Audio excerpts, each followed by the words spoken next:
नमस्कार साथियों, संस्कृति आईएएस यूट्यूब चैनल पे आप सभी का स्वागत है। आज हम बात करने वाले हैं जिस विषय की वो चीन से जुड़ती है। चीन के ऊपर अक्सर ये आरोप लगाया जाता है कि जो चीन है वो विषम परिस्थिति में अपने दोस्तों का साथ नहीं देता है। ऐसा क्यों उसके ऊपर सवाल खड़ा किया जाता है? तो इसके पीछे कारण है क्योंकि हाल के वर्षों में देखें तो चीन ने ईरान के साथ ऊर्जा, व्यापार, सैन्य और रणनीतिक क्षेत्रों में महत्वपूर्ण साझेदारियां की। लेकिन इस समय जब ईरान, इजरायल, अमेरिका जंग छिड़ा हुआ है तो चीन चुप है, ईरान के पक्ष में वो खुलकर नहीं बोल रहा है। दूसरी तरफ देखेंगे कि अमेरिका को संतुलित करने की एक शक्ति के रूप में ईरान को चीन हमेशा देखता है। तो पश्चिम में जो संकट है, इस संकट की स्थिति में ईरान के पक्ष में खुलकर इस युद्ध में आखिर चीन क्यों नहीं उठ खड़ा होता? यही आज हमारे चर्चा का विषय है और इसी से जुड़ी बहुत सारी बातें हैं जिन पर हम बात करने वाले हैं कि आखिर इस तरह की जो रणनीति है वो चीन क्यों अपनाता है। क्या कोई इसके पीछे हिडन स्ट्रेटजी है? उस पर हम बात करने वाले हैं। चलिए बात करेंगे डिटेल में। मेरा नाम है आर के सिंह और आप देख रहे हैं आज का सेशन संस्कृति आईएएस के साथ। न्यूज वही है कि ईरान जंग में आखिर क्यों चुप बना हुआ है चीन, क्योंकि इससे पहले भी देखेंगे तो ईरान ने ऐसी ही कुछ रणनीति अपनाई थी वेनेजुएला के मामले में। और फिर अब देखेंगे कि यहाँ पर जो चीन है फिर से ईरान जैसे अपने इतने महत्वपूर्ण साझेदार के साथ इस तरह की रणनीति अपना रहा है, क्योंकि चीन ने पहले वेनेजुएला और अब अमेरिका, ईरान, इजराइल के बीच में जो युद्ध छिड़ा हुआ है इसमें पूरी तरह से चुप्पी साधे रखी है। तो क्या इसके पीछे कोई सोची समझी रणनीति है चीन की? चीन जो ईरान का प्रमुख साझेदार है फिर भी युद्ध से आखिर दूरी क्यों बनाए हुए है? और यहाँ पर जो चीन की एक रणनीतिक जो तटस्थता है, जो स्ट्रेटेजिक न्यूट्रलिटी है, वो यहाँ पर दिखती है। तो चीन चूंकि ईरान से सस्ता तेल लेता है और उसे पश्चिम एशिया में अमेरिका का सबसे महत्वपूर्ण संतुलित करने वाला नेशन मानता है, लेकिन इसके बावजूद भी देखें तो सीधे इस युद्ध में ईरान के पक्ष में आखिर चीन क्यों नहीं खड़ा हो रहा है, ये प्रश्न बार बार चीन के ऊपर उठ खड़ा होता है। और यहां पर यही कहा जाता है कि क्या इसके पीछे चीन की कोई ऐसी हिडन स्ट्रेटजी है? ये सबसे महत्वपूर्ण बात है, क्योंकि ईरान को कह सकते हैं कि जो चीन है महत्वपूर्ण प्रभाव मानता है कि पश्चिम एशिया में अगर अमेरिका को संतुलित कोई कर सकता है तो वो ईरान है। लेकिन यहाँ पर अगर हम बात करेंगे तो चीन की ये स्ट्रेटजी मानी जाती है कि चीन चाहता है कि ईरान को इतना मजबूत रखा जाए कि वो क्या करे कि वो हमेशा अमेरिका को काउंटर कर सके, अमेरिका को व्यस्त रख सके, लेकिन इतना भी नहीं कि पूरा जो क्षेत्र है वो स्थिर हो जाए और इस पूरे क्षेत्र के साथ जो चीन का व्यापार है, चीन को व्यापारिक नुकसान ना हो। क्यों ऐसा हम कह रहे हैं कि खाड़ी देशों के साथ देखेंगे तो चीन के बहुत सारे महत्वपूर्ण संबंध हैं, उन पर आएंगे। लेकिन आज बहुत सारे इश्यूज हैं जिन पर हम बात करने वाले हैं कि ये पूरा मसला कहां कहां से जुड़ता है। और इसमें आप देखेंगे कि जैसा कि हमने बताया कि चीन की जो हिडन स्ट्रेटजी है कि ईरान को मजबूत करो, लेकिन इतना मजबूत ना करो कि पूरा खाड़ी जो क्षेत्र है, पश्चिम एशिया है, वो अनस्टेबल हो जाए। ऐसा हम क्यों कह रहे हैं? तो आप देख सकते हैं कि 2021 में 400 अरब डॉलर का 25 वर्षीय जो रणनीतिक सहयोग है उस समझौते पर हस्ताक्षर हुए थे और इस रिश्ते को और मजबूत किया गया। ईरान के प्रति चीन की जो भी रणनीति है उस रणनीति को आकार देने वाले कह सकते हैं कि कई तरह के जो व्यापारिक साझेदारी है उसे बड़े स्तर पर बढ़ाया गया। जैसे चीन पश्चिम एशिया में अमेरिकी प्रभुत्व को समाप्त करने के अपने प्रयास में ईरान को एक रणनीतिक संपत्ति के रूप में देखता है। वो ईरान से निरंतर अत्यधिक तेल आपूर्ति सुनिश्चित करना चाहता है। अपनी रणनीतिक जो स्थिति है उसको देखते हुए मध्य एशिया के माध्यम से चीन सीधे तुर्की और यूरोपीय संघ से जुड़ने के लिए ईरान को एक प्रवेश द्वार की तरह देखता है। लेकिन इसके बावजूद जो बार बार कहा जा रहा है कि जो चीन है वो एक स्ट्रेटजी हिडन स्तर पे अपनाता है। यही नहीं, 2025 के अंत तक देखेंगे तो चीन ईरान से लगभग 1.4 मिलियन का इतना बड़ा कह सकते हैं कि जो एक व्यापारिक स्तर पे जो तेल आयात है वो कर रहा था, जो उसके कुल कच्चे तेल का लगभग 13% और ईरान के तेल निर्यात का 80 से 90% है। लेकिन इसके बावजूद भी लगातार चीन के ऊपर यही प्रश्न उठ रहा है कि आखिर चीन सीधे क्यों नहीं खड़ा हो जाता है यहाँ पर, किसके पक्ष में? तो ईरान के पक्ष में। तो ये जो मुद्दा है अब ये धीरे धीरे गंभीर होते जा रहा है। और यहाँ पर सबसे महत्वपूर्ण बात ये की जा रही है कि यहाँ पर चीन की जो प्राथमिकता है आखिर वो है क्या? दोस्ती निभाना, अपने महत्वपूर्ण जो साझेदार हैं उनके साथ साझेदारी निभाना, या सिर्फ अपने हितों को साधना? क्योंकि आप देखेंगे कि इस पूरे रणनीति के पीछे एक महत्वपूर्ण जो कारण चीन के संदर्भ में देखने को मिलता है वो यही है कि चीन की जो प्राथमिकता है वो पश्चिम एशिया नहीं है, बल्कि कह सकते हैं कि उसकी प्राथमिकता पूर्वी एशिया और ताइवान है। चीन अपनी जो भी सैन्य कूटनीति है उस शक्ति को अपने लिए बचा कर रखना चाहता है। वो नहीं चाहता है कि ईरान का खुला साथ देने से अमेरिका और उसके जो सहयोगी देश हैं उनसे सीधे वो क्या करे, टकराहट या टकराव ले ले। दूसरा कारण है कि चीन के केवल ईरान ही नहीं बल्कि पूरे खाड़ी क्षेत्र के साथ बड़े ही महत्वपूर्ण आर्थिक और ऊर्जा या फिर रणनीतिक सहयोग है। सऊदी अरब कट्टर अमेरिकी समर्थक है, तो इराक को अमेरिका की कठपुतली कहते हैं। इसके बावजूद भी आप देखेंगे कि जो चीन है सऊदी अरब और इजराइल के साथ, इराक के साथ महत्वपूर्ण साझेदारी करता है। चीन को खाड़ी देशों से भारी मात्रा में तेल और गैस प्राप्त होती है, इसीलिए वो ऐसा कोई कदम नहीं उठाना चाहता जिससे पूरे क्षेत्र में अनस्टेबिलिटी बढ़े और उसकी जो ऊर्जा जरूरतें हैं, ऊर्जा जरूरतों के सामने कोई बड़ा खतरा उत्पन्न हो। तो इस तरह की बात आप देख सकते हैं कि खाड़ी देशों के साथ आप देखेंगे कि लगातार जो चीन है वो अपने संबंध बना रहे, चाहे वो सऊदी अरब हो, चाहे वो इराक हो, चाहे वो इजराइल हो या अन्य देश हो। तो इस तरह से आप देखेंगे जो स्थिति है वो बहुत ही यहाँ पर महत्वपूर्ण होते जा रही है।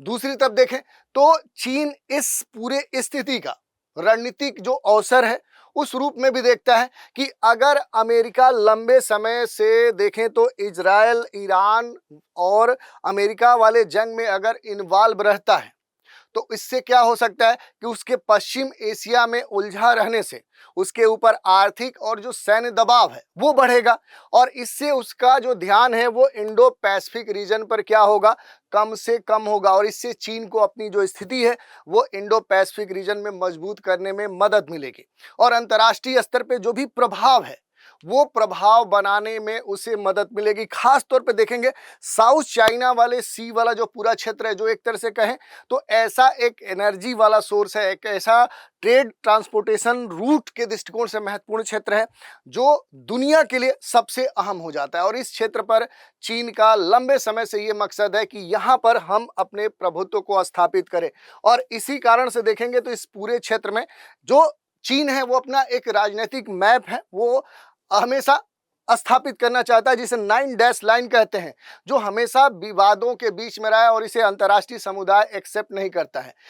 तो देखेंगे यहाँ पर चीन की जो नीति है वो स्पष्ट है, साफ है, क्लियर है कि वो ईरान के साथ संबंध बनाए रखेगा, कूटनीतिक समर्थन देगा, लेकिन सीधे युद्ध में शामिल होकर अपने राष्ट्रीय हितों को खतरे में नहीं डालेगी। यानी चीन की दूसरी जो कमजोरी है वो यहाँ पर देखने को मिलती है। चीन की जो कह सकते हैं कि यहाँ पर सोची समझी जो रणनीति है वो यहाँ पर सबके सामने आ रही है और इसके पीछे जो सबसे महत्वपूर्ण कारण है वो देखने को मिलता है। दूसरी तरफ जो कहा जा रहा है कि इंडो पैसिफिक रीजन में देखेंगे तो क्वाड जो समूह है जिसमें भारत, अमेरिका, ऑस्ट्रेलिया, जापान है, तो इनकी जो उपस्थिति है इस क्षेत्र में, तो सीधे ये भी नहीं चाहता है चीन कि अमेरिका के साथ सीधे कोई टकराहट ले, ताकि इस क्षेत्र में उसकी जो बादशाहत है उसे किसी भी तर्क के आधार पर अमेरिका और अमेरिकी जो सहयोगी संगठन है या इस तरह के जो ग्रुप्स हैं उनसे कोई चुनौती मिले। दूसरी तरफ देखेंगे जो तेल है, जो ताइवान का मामला है, जो उसका अपना बाजार है, ये इसके सबसे बड़े महत्वपूर्ण कारक हैं। चाहे मामला वेनेजुएला का हो, चाहे ईरान का हो, किसी भी मामले में वो अपनी प्राथमिकता को यहाँ पर दिखा रहा है। ईरान का जो मसला है या चीन की पहली जो दिलचस्पी है वो ईरान इजराइल युद्ध में नहीं है, बल्कि क्या है, तेल में है, दूसरी बाजारों में है। और ऐसे में जब ताइवान का मसला उसके हल करने की बात आएगी तो मुमकिन है कि चीन को न तो अपने किसी दोस्त की मदद की जरूरत होगी और न ही उसे ऐसी कोई उम्मीद करेगा। तो चीन को सिर्फ इतना ही चाहिए कि उसके जो दोस्त हैं वो उसके साथ रहें, उसके साथ कारोबार करें, न कि उसके राष्ट्रीय हित या उसके अपने हितों के लिए कोई अड़चन बने। तो इस नीति को लेकर यहाँ पर कह सकते हैं कि जो चीन है वो लगातार आगे बढ़ रहा है। ईरान युद्ध के मौके का फायदा उठाकर जो कहा जा रहा है कि क्या चीन ताइवान पर हमला कर सकता है, क्योंकि ये भी एक महत्वपूर्ण विषय यहाँ पर बन रहा है, क्योंकि ताइवान के साथ उसके जो संबंध है वो लंबे समय से कहीं ना कहीं खतरे में दिखे हैं। चीन ईरान मध्यपूर्व के दूसरे देशों के रिश्ते बेहतर बनाने की भी कोशिश में हमेशा लगा रहता है ताकि वे ईरान के खिलाफ एकजुट न हो। रिपोर्ट के मुताबिक देखेंगे तो चीन सऊदी अरब, संयुक्त अरब अमीरात, बाकी जो खाड़ी के देश हैं उनके साथ भी संपर्क में रहता है। वो मध्य पूर्व में सुलह सफाई के लिए अपना खास दूत भी भेजने वाला है और चीन चाहता है कि वो ईरान के साथ उसके जो भी कारोबारी रिश्ते हैं वो हमेशा बेहतर बने रहे ताकि ईरान की जो अर्थव्यवस्था है वो ढह न जाए, यानी एक तरह से ईरान को मजबूत भी करना चाहता है। इसके साथ ही चीन, रूस, पाकिस्तान, उत्तर कोरिया को भी वो प्रोत्साहित कर रहा है कि वे अपने अपने तरीके से क्या करें, ईरान को आर्थिक मदद दें, उसे मजबूत करें। तो चीन की यहाँ पर जो भी रणनीति है वो सबसे महत्वपूर्ण हो जाती है, वो समझने वाली हो जाती है कि यहाँ पर जो चीन है वो क्या कर रहा है कि एक इस तरह की हिडन स्ट्रेटजी अपना रहा है जो पूरी तरह से क्या है, चीन की जो नीतियां हैं वो इकोनॉमिक गेन्स, स्ट्रेटेजिक न्यूट्रलिटी और कह सकते हैं कि रिस्क एवॉइडेंस पर आधारित हैं। यानी इसके पीछे जो मूल कारण है, अगर उस मूल कारण की हम जड़ तक जाएं कि ये क्यों इस तरह की रणनीति यहाँ पर अपना रहा है चीन, तो यहाँ पर चीन इसीलिए इस तरह की रणनीति अपनाता है ताकि उसके जो हित हैं वो हमेशा क्या हो, वो सधें।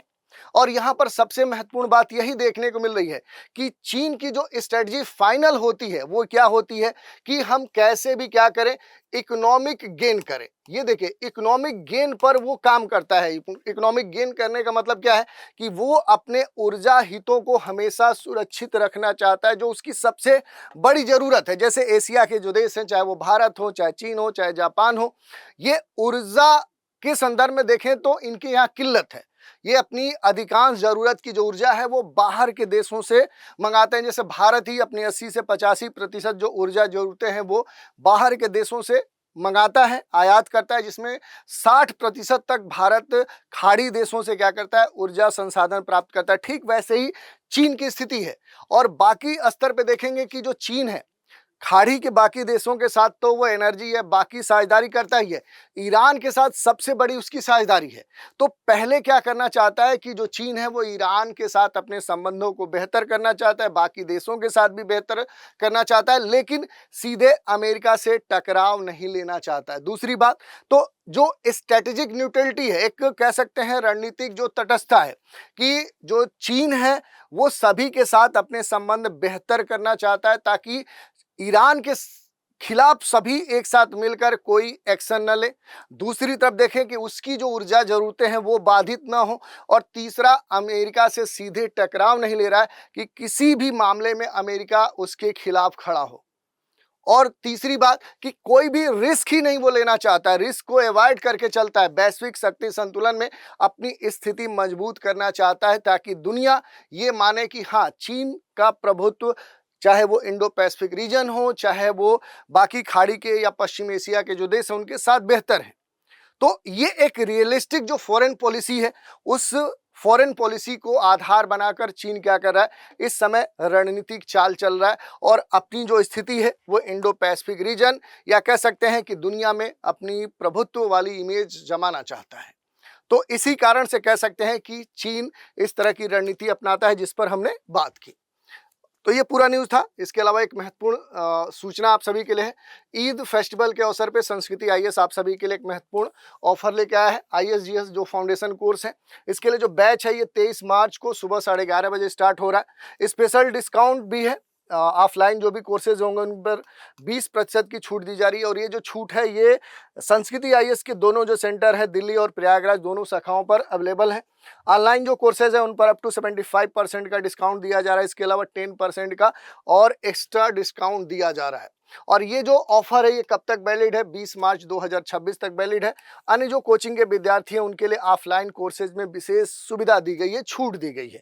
और भी कोई जानकारी चाहिए तो नीचे दिए गए नंबर 9555124124 पे कॉल करके जानकारी प्राप्त कर सकते हैं, या संस्कृति आईएएस की जो ऑफिशियल वेबसाइट है यहाँ विजिट करके संबंधित जो भी जानकारी है वो भी प्राप्त कर सकते हैं। तो आज के एपिसोड में इतना ही। आप सभी हमारे साथ बने रहें, इसके लिए धन्यवाद।